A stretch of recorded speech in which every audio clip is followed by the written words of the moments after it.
Talagang makahanap ka ng ano, ng apartment. Parang pagod nga ako palagi. Pag dito ako sa bahay, parang hindi ako naka-commit sa school. Parang Yan. At di ba, nagtendera ka rin sa palengke, di ba? tapos, yun, garo ako yung makakurabon. Ano ba kuya, grocery store siya. Pag umaga, naglalagay kami ng mga product. Tapos kuya, tapos nabasasan ako kasi parang may ginawa na siya.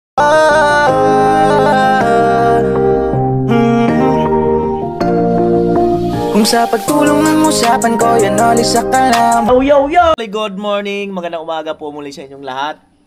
Ito 6:13 ng umaga. At ayun, no? So, dito pa rin ako na Bicolana. So, dahil dito nga ay may signal at may wifi. At very komportable po ako dito sa kinalalagyan. Ha? Very komportable po ako dito sa kinalalagyan ko na ako. Ayun yung kaibahan pagkasanay ka sa mga ganitong sitwasyon na carry lang, kaya mo lahat. Nasasanay ka eh. Di ba? Maliputin daw, malamig daw. At nagdala sa akin, nasa second floor kami. Nagdala sa akin ng kape. Salamat. Kumusta, Bicolana? Ang aga naman natin palang nagigising. Ngayon ka lang ba maaga na nandito ako? Hindi mo. Sa English, house. Ano ba? How's your day? House? Paano ba? House. Paano i-pronounce? Ano ba gusto mong sabihin? English, yung kumusta yung araw mo? How are you? How's your day? How's your day? How's your day? How's your day nga? Di ba kuya, ma-start pa lang so day ko na nag-upload ka na. Oo, dapat tama. nakaputin mo ako. How's your night? How's Kumusta yung tulog mo? your sleep? Kamusta yung tulog mo? Humilik ka ba? Narinig mo yung sarili mo na humilik ka? Ay, hindi kuya. Day man, naghilik ako pero day ko man siyempre day man turog ka. Humilik daw siya. Pero hindi niya hindi niya... Tata kuya, nadawag mo? Abot dito, taas. Eme. Abot nga dito. Baka man ako? Sino? Baka hindi man ako. Sino? Hindi. Ayan, abangan nyo mga kanoli at mamaya-maya may sorpresa. Ayan. Siguro mag-prepare lang kami ng mag-prepare lang kami ng breakfast. Bili tayo mamaya? Breakfast? Gusto mo? Tuyo, itlog. Masarap ito. Okay, break.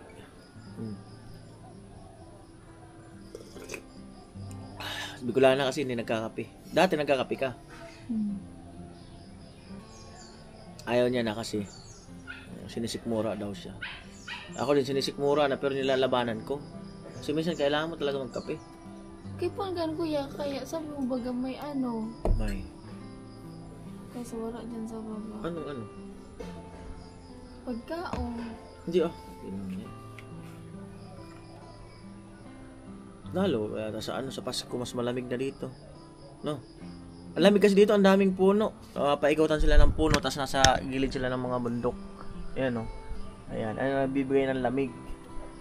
Ayan. Pero naman kung nakatulong sa inyo yan, yung mga puno na yun ng bagyo. Di ba? Kung wala yan, pasok dito sa inyo yung yung hangin, sapul kayo.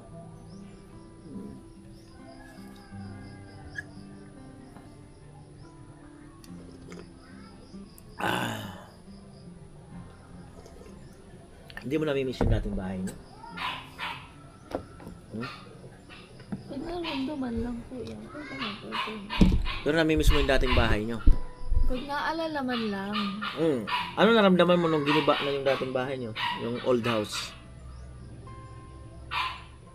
Nag-move on ka ba?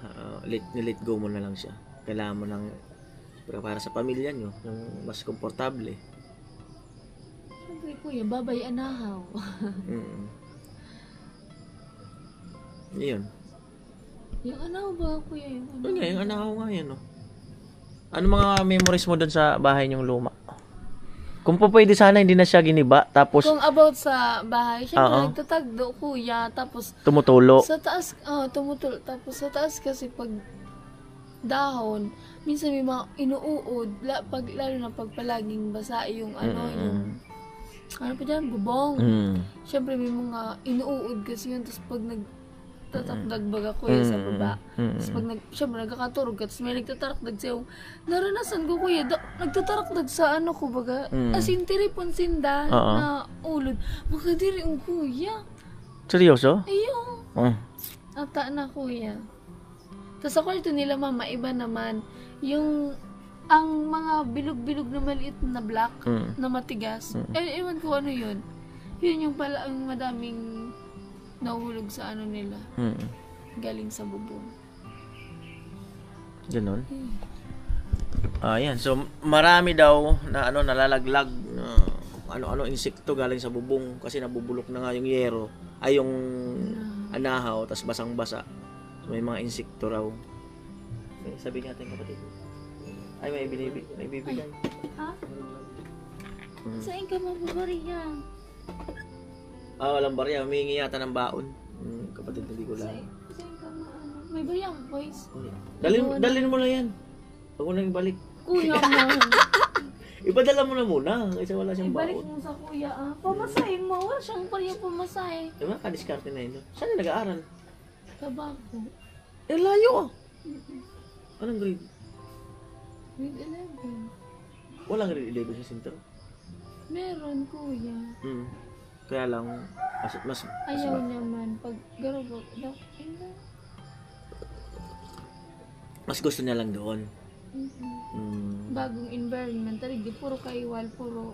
Ay, oo. Naalala ko tuloy nung yan, di ba? Nung gumagawa kami dito noon. Yan ang... Na binuli siya. Tapos umakyat siya ng puno eh. Ay, oo, naalala. Ay, oo. Naalala ko, umakyat talaga siya ng puno kasi nga, yung, ay pasensya na, pag-usapan lang, no? Binubuli siya. Ano na nangyari doon? Kwento mo. Hindi ko lang kuya. Umakyat siya ng puno, tapos nagtawag na yata kayo ng barangay nun sa pulis or bombero. Para lang makababa siya. Tapos naglagay na sila ng ng PC. Naalala niyo yung, kita niyo yung anahaw na yung mataas na yan. Diyan sa umakyat kasi nga, yung parang hindi na kinaya ng isip niya, na down siya, yung kakabuli sa kanya. Tapos nasa tuktok talaga siya. Parang nakaupo siya dyan sa may yung taas na yan. Matagal siya dyan sa taas, mga ilang oras siya. Oo, matagal kuya. Lagpas ata 1 oras. Naglock yung isip niya ba? Oo. Andito ka nun? Ano naging reaksyon mo? Di ko alam kuya, blanco man ako pa, pero siguro tara mo na siya, bumaba ka na niya. Pero di talaga siya, may mga arog baga kan kuya. Kung magapusa na lang talaga, kung gusto man nila na nagbaba na lang yan. Hindi kasi, naglock yung isip niya.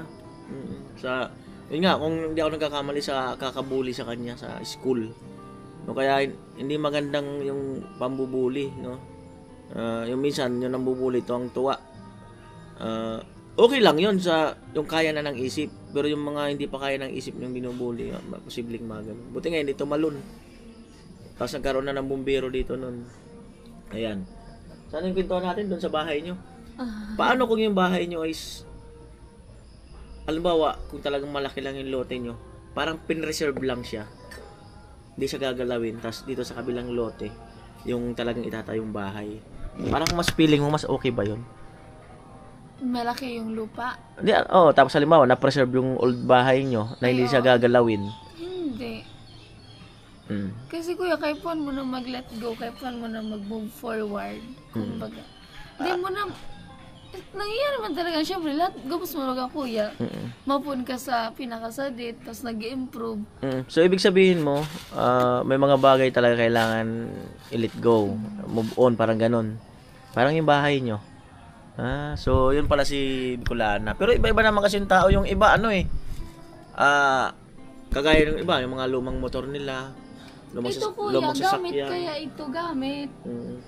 Yun, lalo naman yung bahay. Kaya... Hindi man kuya, kasi, for example, may mga bahay na kunyari pinagawa baga tapos sobrang tagal na hindi siya nagagalaw, walang pinapaayos or parang ganun yung design niya, pwede yun i-preserve.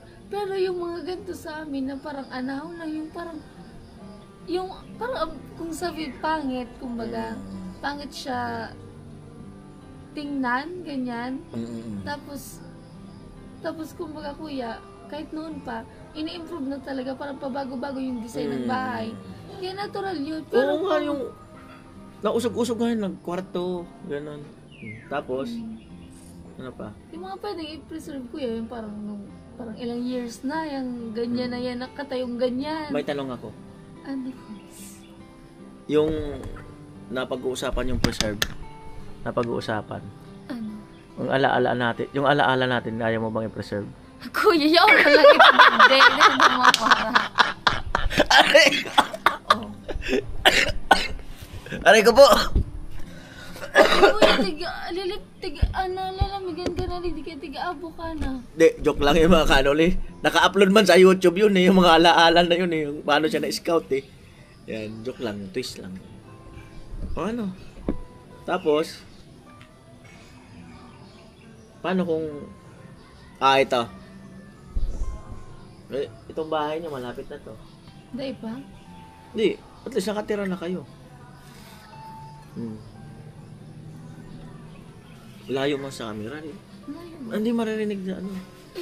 Hindi masyado rinig. Ayan, si Bicolana. Sigurado kilala niyo naman yan.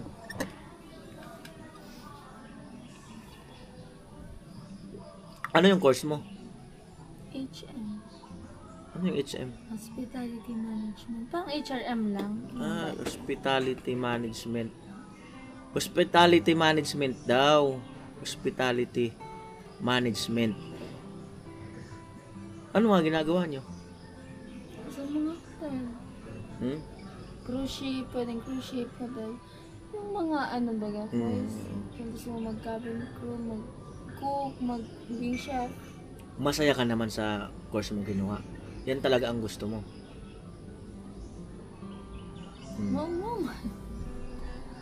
Iyan, kuya. Sigurado ka yan talagang pinakang gusto mong course? Wala man, no choice. Ano talaga yung first choice mong course? Puro man kuya, management. Pero kaya, isip ko, garo, okay. Parang okay na ako, digdi kuya sa course ko. Garo mas makakatabang. May mga course baga, kaya kuya na minsan, garo baga, ano yan. Kaya okay naman ako digdi sa course ko. Aram ko makakatabang siya sa pero ano yung talaga yung pinakang ano mo? Yung pinakang gusto mong course? Actually, kuya, wala akong pinakang gusto. Sabi ko, pwede ba mag-aral na yung parang going to the flow lang tapos oo. Hindi mo alam kung ano yung gusto mong ano? Hindi man sa hindi mo alam. Parang habang nag-aaral ka, habang dun ka sa journey mo, dun mo na lang siya kung anong gusto mo. Paano yun? Kasi ginusto ko mag-nursing, ginusto ko mag-tourism. Paano yun kung third year ka na biglang may nagustuhan kang ibang course? Hindi man ako arugan kuya. Kung mayaman ako, kung grabe ang kwarta ko, di pwede ako mag-arugan. Sayang kuya kang mga ginastos.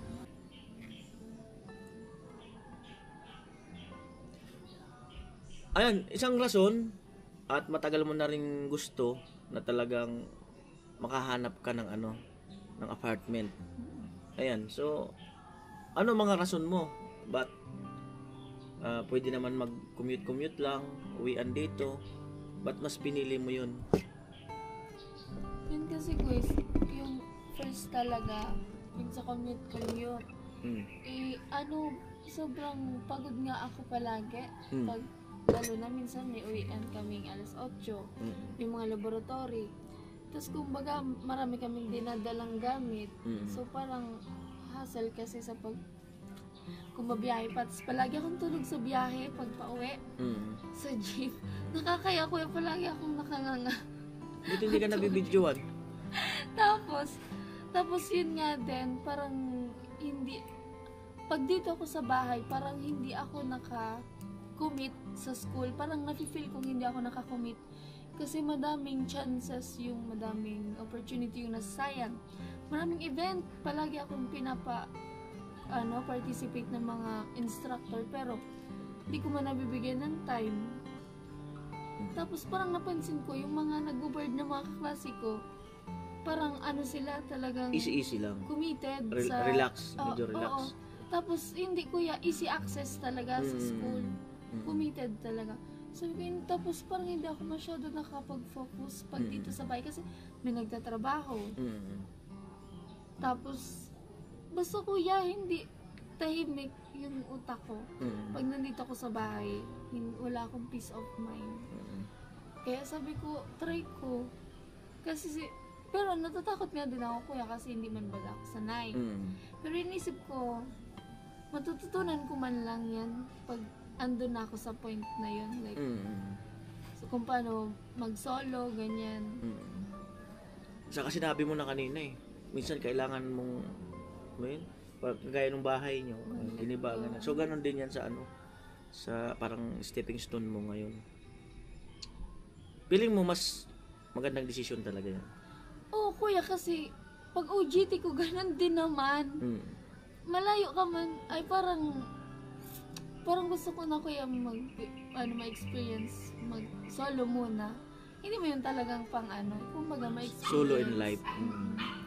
Para, minsan kasi mayroon ka mga realization pagka ikaw lang. Tapos pag nandito talaga hindi ako talaga makaka-focus. Saan man ako dito gagawa ng mga activities ko? Doon sa third floor.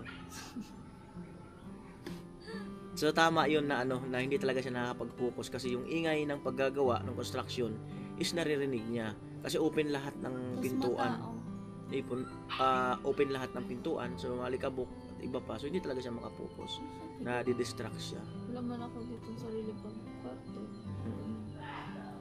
Kasi baga sa kwarto ko, madami kami. Ayan. Ano na ba ang takbo ng buhay? Or buhay mo na lang? Ano na ang in general, ano na ang takbo ng buhay nyo? Simula ng ma-vlog ka ni Kuya Noli at ma-scout ka ni Gatcho at ni Milvin. Kuya, ang laki ng nabago. Pero thankful nga naman ka. Mo kuya, panggaro, medyo naging araw na kang kayo, nagkaro tayo gagawin. Bago naman ba yan? Ganyan. Ano no? Siyempre, dati baga kuya, kapag mahirap ka, tapos yung parents mo, palaging stress, siyempre kasi walang pera, ganyan. Palaging mainit ang ulo, tapos parang, alam mo yun, parang iba palagi yung takbo ng utak. Tapos ngayon na parang, medyo stable na ng konti, parang medyo meron ng nahuhugutan, ganyan, kapag may kailangan. Parang, mas suutak nila baga. Mas naging understanding. Gano'n baga kaya nabawasan sa tig-isip nila. Kasi pag parents ka na, madami kang anak. Lalo na dati, palaging ingay, palaging magulo. Tatalo lagi. Magulo. Ngayon, parang medyo okay na. Parang naging tahimik. Ayun. So, ay mga kanuli na. So, marami daw na pagbabago sa buhay ni Bicolana since nga nung ma-vlog namin, di ba? At mga ilang taon na ba simula nung na-vlog ka namin? Lumipas? 3 years na. 3 years na? Ay hindi kuya, 2 years. 2 years. Kung yung 2 years na yun ay hindi man sinusumbat. Kung hindi ka namin na vlog, feeling mo yung itong mga bagay na to ay nagkaroon ka na? Or kayo? Kasi kuya, kung hindi mo ako nun na-vlog, senior high pa lang ako. Wala naman ako ng balak mag-college. Kung magka-college man ako, working student. And sana nag-work na ako. Ngayon, kung ano-ano sana naranasan ko naman. Di ba? Dati, kung ano-ano naranasan ko. Tapos parang ngayon, gano'n baga, nahingaluan. Parang, nakapagpahinga? Napahingaluan sa siguro lanugo na talaga ako sa sa stress, sa antok. Mo man bagadig sa garo ako man so talagang Breadwinner. breadwinner. Kaya yun. Kung, syempre, kung dito, kuya, hindi ako pa sa, pero may kung digihisip. Sabi ko, man sanang mangyayari sa kuya. Kung di maka-college, work. Maka-college man, working student. At yun nga po, no, sa hindi nakakaalam, yung mga bagong viewers ni Kuya Noli, si Bicolana, ayun nga, breadwinner, at napakasipag na anak, at masunurin syempre. At siya ay namasukan ng mga iba't ibang trabaho, kasambahay, pagtitinda, at iba pang mga trabaho. At rumaraket habang nag-aaral para mayroon siyang pambaon sa school.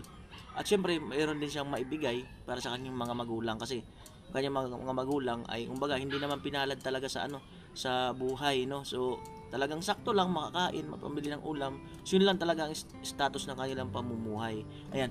So anong mga trabaho yung mga yan nga nakwento ko na. Yung iba pang mga naranasan mo? Ano kuya yung dishwasher? Tagahugas? Tagahugas. Saan yon? Diyan man lang sa may Kagawad na ngayon. Okay. Dito. Barangay Kagawad. Mm-mm. Tapos sa boutique shop, matagal ako dun, guys. Ano muna yung experience mo doon sa dishwashing? Madami ko isa kong natutunan. Natutunan? Siyempre, kuya, pag may mga na-experience ka, may mga natututunan ka, may Mm-mm. nalalaman ka. Mm-mm. Kasi talaga ako, kuya, very, ako, Learning. innocent talaga ako, guys. So parang maski may mga bagay, kay point ko pa siya, nga putunta day ko aram. Pero baga, innocent yun talaga ako, kuya. Di akong aram. Tapos mila ako digdibag, ano mo doon. Sitwasyon may. Tapos, yun, natuto ako doon parang mag-bake. Kasi yung amo ko nag-bake. Yun, tapos pag Christmas nun, madami kaming binibake. Kasi ititinda sa mga dyan sa sentro, ganyan. Tapos yun, hindi ako marunong magluto. Nung bata pa ako nun. Ay, ano na ako nun? Senior high. Pero, hindi ako magaling talaga magluto. Pero dun, kuya, talagang magluluto ka kahit hindi ka marunong. Dishwasher lang ako dun. Pero nagluluto ako ng sangag, yung orderin ng customer. Yun yung ginagawa ko. Exciting na Paano yung lasa? Baka mamaya hindi magustuhan ng customer. Ito, bala na sindo ko yan. Charot. Pero, hindi man, maano man. Magkano pa ang sahod nun? Ang araw ko nun, kuya, 100. Oh, grabe. Kasi dishwasher lang, tapos half day lang ako, kuya. Pupunta lang kasi ako dun minsan. Kapag madami ng hugasan, ganyan. On call? Hindi, kuya. Half day talaga. Talagang half day. Kasi nga, kung mga hapon na dyan na yung daming hugasan. Ayan. So, ano ang naging kasunod mong work after that? Wait lang, kuya, bago pa kasi yun, madami kasi akong Para mas makilala ka nila. Tapos, nung ako, grade 10, after, dito muna, kay Sir Bong, mayor na ngayon, si Sir Bong. Shoutout sa kanya. Nag-work, pandemic pa noon, parang patapos-tapos pa lang yung pandemic. Pinasok ako doon ng ninang ko kasi kailangan ko nga ng racket, ganyan. Kami ng face mask, parang nagre-repack. Siya ko is, pakyawan. Ano sa Tagalog yung pakyawan? Basta Pakyawan mismo? Pakyawan din. Tapos, ang isang araw ko doon maghapon hanggang gabi, nakaka-800 ako. Tuwang-tuwa na yun sila mama, sila papa. Kasi nga, minsan ako lang yung nakakaganon, yung late, ganyan. Nagre-repa kami. Ilang months din naman ako doon. Nagre-repa kami ng face mask. Tapos, running for mayor na siya that time. Tapos, sumasama ako sa pamimigay ng face mask, alcohol. Tapos, in kaso di siya pinalad noon. Tapos ngayon, naging mayor na siya. At least, di ba, mayor na siya ngayon? Grabe din naman doon na ko. Ayan. At di ba, nagtendera ka rin sa palengke, di ba? So may, meron ako ko yung pinasukan na, siya, grocery. Grocery store. Sobrang higpit. Alam niya ng mga madaming pumasok doon, pero sobrang higpit ng ng may-ari. Kasi sila yung kahera doon, yung bantay. Tapos, yun, garbo ako yung makakurabon. Tapos naano pa ako doon, kuya, nag-aloy man ako duman. Pero, umalis ako kasi yung amo kong lalaki parang iba yung ano sa akin. Kasi, pag, ano ba kuya, grocery store siya, pag umaga, naglalagay kami ng mga product. Yung mga dinideliver na product, parang i-sort namin dun sa mga lalagyan.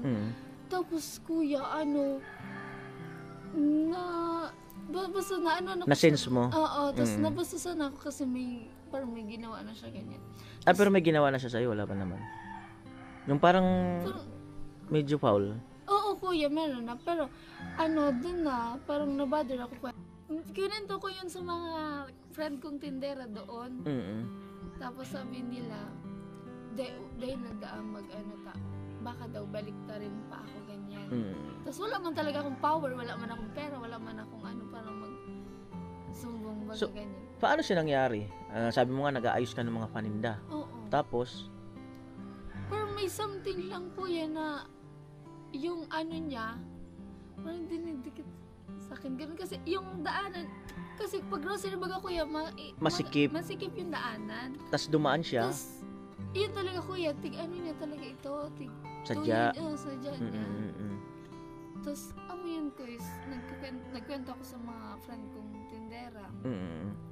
Umalis na lang ako, nagsuggest na umalis na lang. Kasi madami pa naman na tindahan doon, madaming naghanap. Tapos, naman, di ba? Bilis lang naman ito makuha. Tapos, yun na doon. Yun ang pinaka-worst na nangyari sa'yo sa pamamasukan mo. Yun pa lang. So, siyempre, that time sobrang inosente mo di ba? At paano ka nakapag-adjust na sabi mo meron pala mga ganito, meron pala mga ganun. Hindi ko naman yun, kuya, masyado na inisip. Hindi mo masyado sineryoso. I mean, mga ilang days pa rin siya kasi kinento ko sa mga friend kong tindera din. Pero after nun, parang mas nag-focus na ulit ako sa pag-racket ulit. Like, iba ng yung parang move on na doon. Kasi mahirap kalaban pag ma-influensya. Tapos, yun. So, anong ibang mga racket? Mga short job, mga ganun, or mga event? Ay, yung mga ganyan, kuya, hindi ko pa man na-try. Pero ngayon pa lang ako magta-try kasi gusto ko mag-ano ngayon, mag-racket-racket, mag-samno baga. Sarap mo sa mag-samno. Ano yung samno? Yung pag may wedding or pag may mga event, yung mga design, mag-design, yun quiz. Or mag-pull out. Madami kasi akong friend na nagaganon para matuto ka rin. Event organizer, ganyan. Ayan. So, tapos doon muna ako na pero ang pinakamatagal kong trabaho, kaya tila isa sa boutique shop. Ayan, no. So, ayun, nalaman na natin, no. Meron palang pinasukan si Bicolana na ayun, na gumawa sa kanya ng something.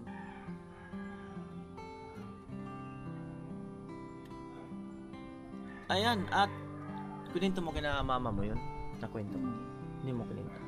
Ako kasi kuya, anak ako pero hindi ako mahilig mag-open up sa parents ko ng mga ganong bagay.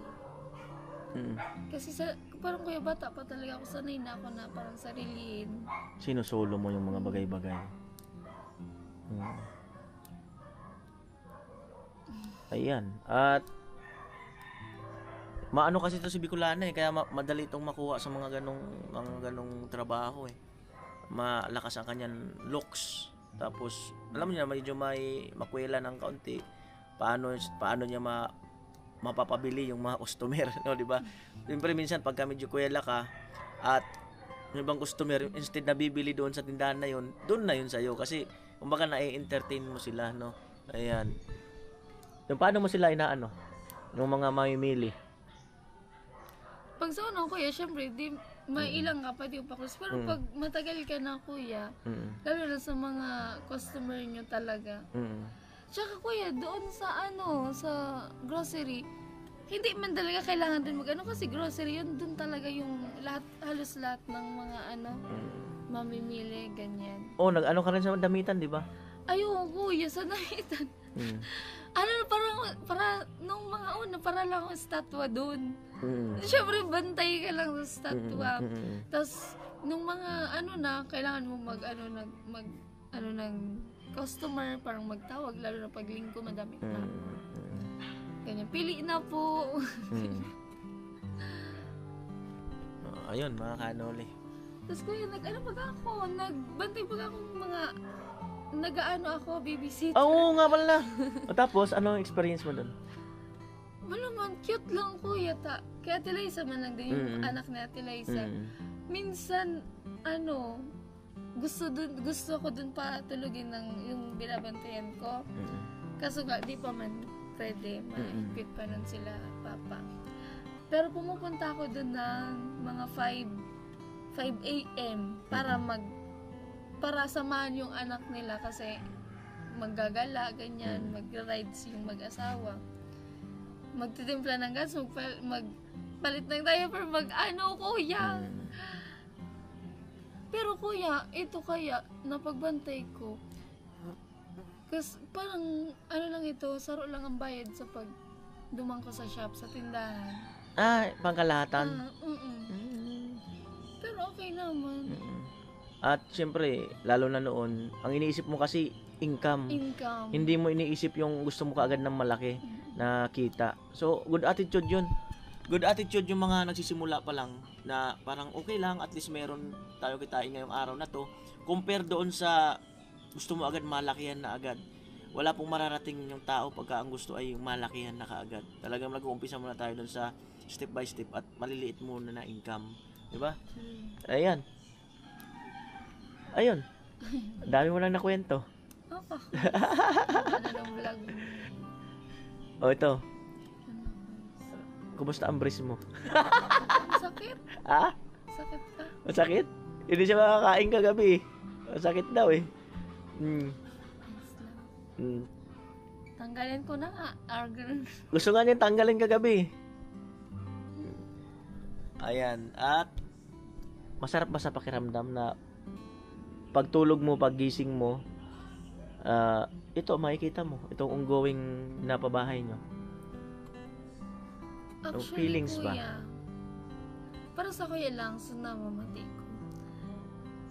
Kung anong namamati kang parents ko, iyo man ito sa kuya. Kumbaga kuya, hindi ko pinag-ibo para sa kuya, para may ipailing ka sa ibang tao.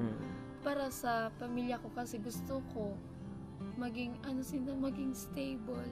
Baga po. Pero maski ako daina, pero may tiga pray, sabi ko maski ako daina, basta so family ko, mga tugang ko meron. Komportable sila. Komportable. Sabi ko, kaya nga kuya, ang laki ng pangarap ko. Sabi ko, papaayusin ko yung bahay, mag-iipon ako, bibilin ko yan na lupa. Pero ano pa lang yun, parang mga thoughts, parang yung dream mo. Bibilin ko yan na lupa, tapos magbibusiness ako yung poultry, yung tawag dyan, yung mga live na, yung mga buhay na manok na pinapaitlog. Poultry nga yun. Oo, tapos farm, parang gusto kong Parang may nagpa-farm nga kasi dati dyan eh. Oo, pero hindi na yan naaasikaso. Tapos parang gusto kong bilhin, tapos mag-farm dyan. Pero yan, parang dreams ko lang parang gusto kong pag-ipunan after nitong bahay. Kasi kuya, mahirap kasi magkapera. Iniisip ko, sabi ko, since sa kuya man lang kumbaga breadwinner nga, parang tig-isipan ko parang sa income na may maabot na income, kahit wala kang gawin may darating na income. Gusto ko mag-family business talaga para sinda kuya, kasi di ko aram ang buhay ko. Gano'n baga kuya, sa kuya wala akong pakialam sa kung anong magiging ako in the next years, ganyan. Basta sabi ko, sinda kuya, kumbaga maayos ko sinda, kung mababayaan ko sinda, maayos sinda. Yan. Ayan. So, bihira po yung anak na ganun, na may mindset na ganun. So, ang ibig niyang sabihin, family business na kung saan ay stable, tapos yung hindi mo na kailangan kumilos na ikaw, na yung business mo ang nagtatrabaho para sa'yo, no? Source of income. So, maganda yun. Kaya, gaya niya ng isip ko, yung pangarap kong apartment, para at least, pagka humina man yung vlog or ano, di ba? So, yung apartment na yun ang magtatrabaho para sa akin or para sa amin, para sa family ko. So, ganun din yan ang naiisip niya. Mag-aano talaga ng message na nanggagaling sa aming beneficiary. Ayan. Ay, grabe. O kung may salitang salamat, paano mo sasabihin kay Kuya Noli? Salamat. Yung buhay mo ngayon. Ngayon, yung mga Feeling ko, nangyayari sa kuya, life mo. ako kuya, hindi ako maano sa word. Parang hindi baga ako ma-appreciate pag sa word talaga kuya, hindi ko kaya. Ano na lang, parang siguro maigpit na yakap, gano'n.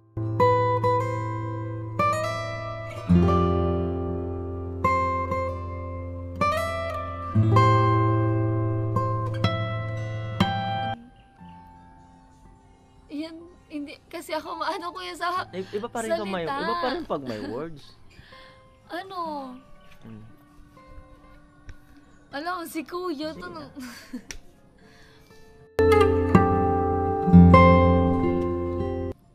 Ano kuya? Wait lang. Aram mo kuya, pag ako ay nagtataram, maski ako, di ko tigaano ang sadiri ko tigtutubudan. So, ayan. Kila Kuya Noli, kay Kuya Melvin, kay Kuya Gatcho. So, yun, maraming salamat. Oh my God. First day ko dun sa work. Tapos, nagpa-cash in lang sila.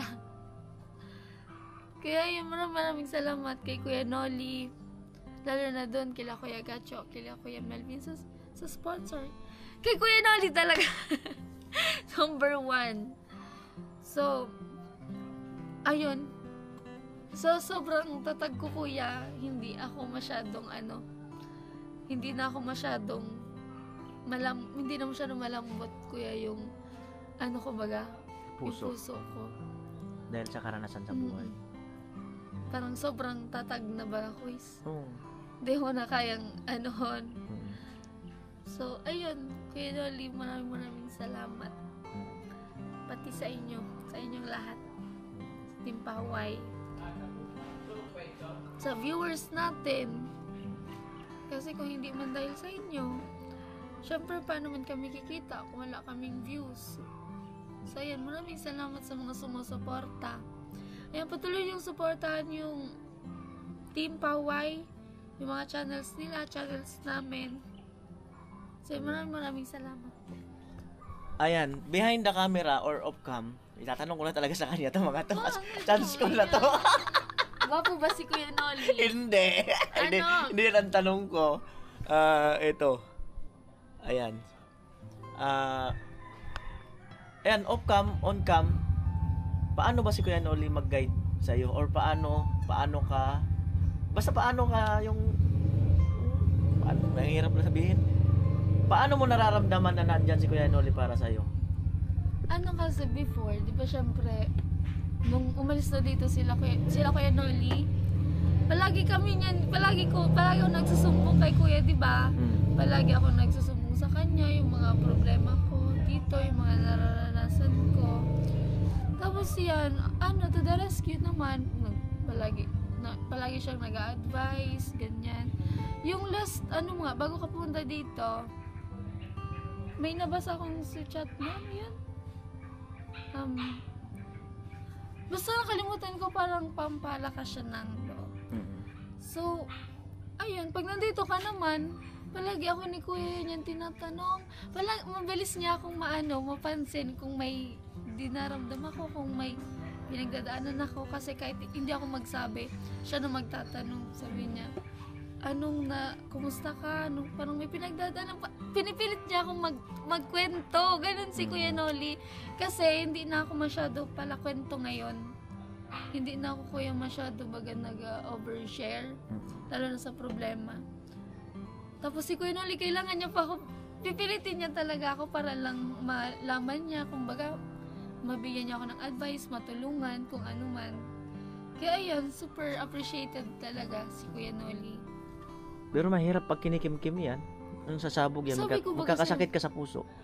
Actually, ang bigat, Kuya. Magkakasakit ka sa puso. Parang hindi ko pa siya iniiyak ng todo. Yung talagang iyak na todo. Kasi nga, Kuya, hindi ako makabelo. Hindi. Parang, hindi talaga ako, Kuya, makabelo. Parang hindi ako pwede umiyak.